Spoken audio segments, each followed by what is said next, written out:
Hi friends, welcome to my channel. అందరికీ నమస్తే. నేను తోటకు వచ్చిన అనమాట, అంటే మామిడి తోటకు అనమాట. ఇలా చాలా వెరైటీస్ ఉంటాయి, చాలా బాగుంటాయి. ఇప్పుడైతే పూత లేదు, కాత లేదు, కాబట్టి వీటి గురించి ఏం చెప్పట్లేదు. డిఫరెంట్ డిఫరెంట్ తాయివాన్ ఇంకా చాలా వెరైటీస్ ఉంటాయి అన్నమాట.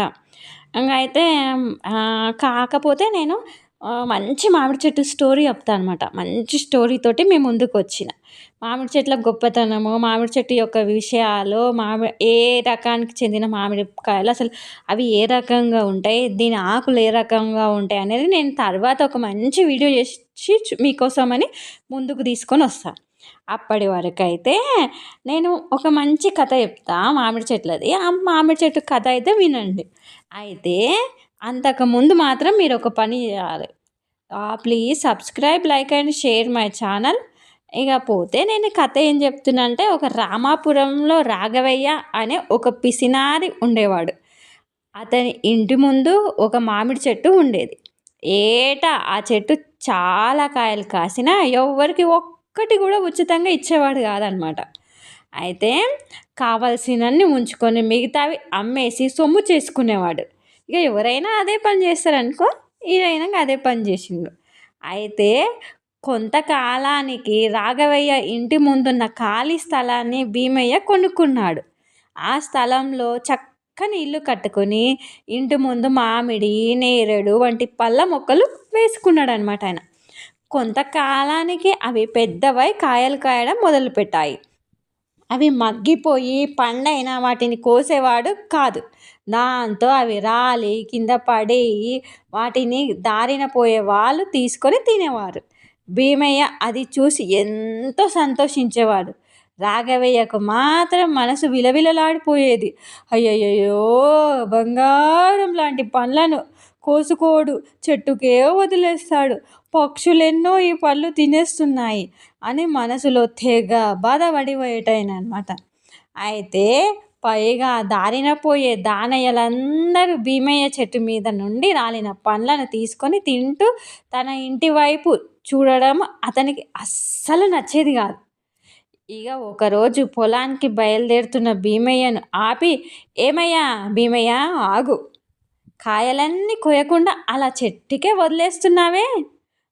మీకు తినడం అంత ఇష్టం లేకపోతే కాయలన్నీ కోసేసి అమ్ముకోవచ్చు కదా, ఏదో ఒక ఖర్చుకు డబ్బులు ఉపయోగపడతాయి కదా అని ఒక ఉచిత సలహా పారేసిండనమాట. అయితే అది విని నవ్వుతూ, నాకు అమ్మడం ఇష్టం లేదు రాఘవయ్య అని భీమయ్య అన్నాడు. దాంతో చిరెత్తుకొచ్చి రాఘవయ్యకు భీమయ్య కాయలు అలా అమ్మకుండా చెట్టుకే వదిలేయడము, మాగాక అవి రాలి కిందపడి కాయల్ని వాళ్ళు వీళ్ళు తీసుకోవడం గమనిస్తే రాఘవయ్యకు మాత్రం కోపం పెరుగుతూ పోయేదన్నమాట. దాంతో ఆ గ్రామంలో ఉన్న పెద్ద ఆయన రామయ్యను కలిసి భీమయ్య మీద ఫిర్యాదు చేశాడు. మర్నాడు గ్రామ పెద్ద రామయ్యను భీమయ్యను పిలిపించి, ఏమయ్యా భీమయ్య, ఇతను నీకు తెలుసా అని అడిగాడు రాఘవయ్యను చూపిస్తూ. తెలుసండి, ఒకే వీధిలో ఉన్నవాళ్ళం, పైగా వీళ్ళ ఇంటి ముందే మా ఇల్లు కూడా అని భీమయ్య వినయంగా సమాధానం చెప్పిండు. అయితే మీ ఇంటి ముందున్న చెట్లకు కాసిన పళ్ళు తిని పక్షులు గింజలు ఇతని ఇంటి ముందు పడేస్తున్నాయట. అది తనకు ఇబ్బందిగా ఉంటుందని రాఘవయ్య నీ మీద ఫిర్యాదు చేశాడు. దానికి నువ్వేమంటావు అని అడిగిండు అనమాట. ఆయన కాసిన కాయలు పక్వానికి వచ్చాక ఎవరైనా కోసుకొని తింటారు, నువ్వేంటి అలా చెట్టుకే వదిలేస్తున్నావు? పండ్లంటే ఇష్టం లేదా? అంత ఇష్టం లేని వాడివి చెట్లను ఎందుకు పెంచడము అన్నాడు ఆశ్చర్యంగా భీమయ్య కేస్తూ చూస్తూ. ఇక పండ్లు అన్నా చెట్లు అన్నా నాకు చాలా ఇష్టం. అయితే మాతో పాటే నలుగురు తింటే మాకు మరింత ఆనందం. పైగా కోసిన మగ్గపెట్టిన పండ్ల కంటే చెట్టు మీద పండిన పండ్ల రుచి మధురంగా ఉంటుంది. రాఘవయ్య కోసి అమ్ముకోవచ్చు కదా అని ఒకసారి సలహా ఇచ్చాడు నాకు. కోస్తే ఒక్కరోజుతో సరి, అమ్ముకోగా వచ్చిన డబ్బులను చూస్తే కలిగే ఆనందం చాలా తక్కువ. ఆ సంతోషము కంటే చెట్టు నుండి రాలిపడ్డ పండు రుచి ఎక్కువని ఇష్టపడి తీసుకునే వారి ముఖంలో కనిపించే తృప్తి, ఆనందమే నాకు మరింత సంతోషాన్ని ఇస్తుంది. అంతేకాదు కాయలు, పండ్లను తినడానికి వచ్చే పక్షులతో వాతావరణం అంతా సందడి సందడిగా ఉంటుంది. ఉదయాన్నే పక్షుల కిలకిల రావాలు వినడము ఎవ్వరికైనా ఇష్టమే కదా పెద్దయ్య అని అన్నాడు భీమయ్య. గ్రామ పెద్ద రామయ్యను కు భీమయ్య మంచితనం చూసి ముచ్చటేసింది. రాఘవయ్య వైపు చూశాడు. అప్పటికే రాఘవయ్య తప్పు చేసిన వాడిలా తల వంచుకొని, భీమయ్య చెప్పింది సబబే పెద్దయ్య, నన్నంతా పిసినారి అంటారు. ఏదో ఒకలా భీమయ్య అలవాటును మాన్పించాలని అలా ఫిర్యాదు చేశాను. భీమయ్య చెప్పింది విన్నాక మారాల్సింది నా అలవాటు అని నాకు అర్థమైంది. ఇక నుంచి నేను భీమయ్యని అనుసరిస్తా అని గ్రామ పెద్ద రామయ్యతో అన్నాడు.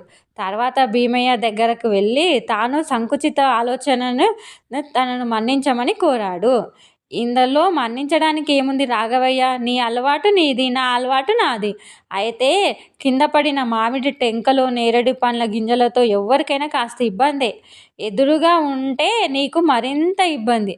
ఇకపై వాటిని ఎప్పటికప్పుడు శుభ్రం చేయిస్తాను, ఇది నా బాధ్యత అన్నాడు భీమయ్య.